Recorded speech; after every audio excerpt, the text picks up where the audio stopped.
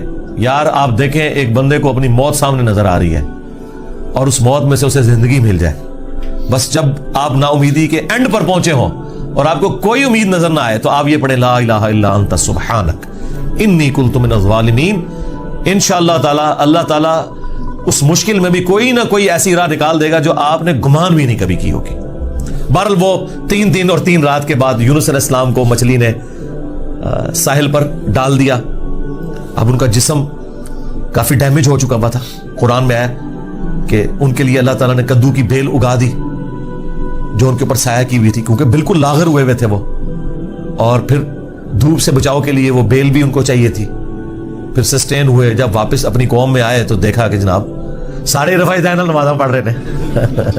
انہوں نے کہا پوری زندگی بخاری مسلم دی حدیثاں دکھائیاں, انہیں رفع دین نہیں شروع کیتا, اچانک کیا ہو گیا ہے؟ یعنی وہ سارے کے سارے مان لیں. یہ میں آج کے دور میں ٹرانسلیٹ کر رہا ہوں. پھر کہنے کے کتنے لکھے ہیں سرکار, دیکھیں اللہ تعالیٰ ہر دور میں اپنے بندے بھیجتا ہے جو اس دور کی لینگویج میں ان کو وہ بات سمجھاتے ہیں. تو انہوں نے دیکھا بھی انقلاب یہ کہاں سے آ گیا, سارے اونچی آمین کہہ رہے ہیں, سارے رفع الدین سے نماز پڑھ رہے ہیں, سارے نے جڑے اپنی شلوانہ جھونگ لیاں نے, کیا ہو گیا ہے؟ تو پتہ چلا کہ جناب اللہ تعالیٰ نے معاف کر دیا ان کو. اور یہ ایک ایسا ایکسیپشنل واقعہ ہے جو اللہ تعالیٰ کی پوری بنائے ہوئے پلان کے اندر, پوری ڈیسٹنی میں, پوری انسانی تاریخ میں اور کسی کے لیے نہیں ہوا. اس خاص واقعے کی وجہ سے ہی اس سورت کا نام سورہ یونس ہے.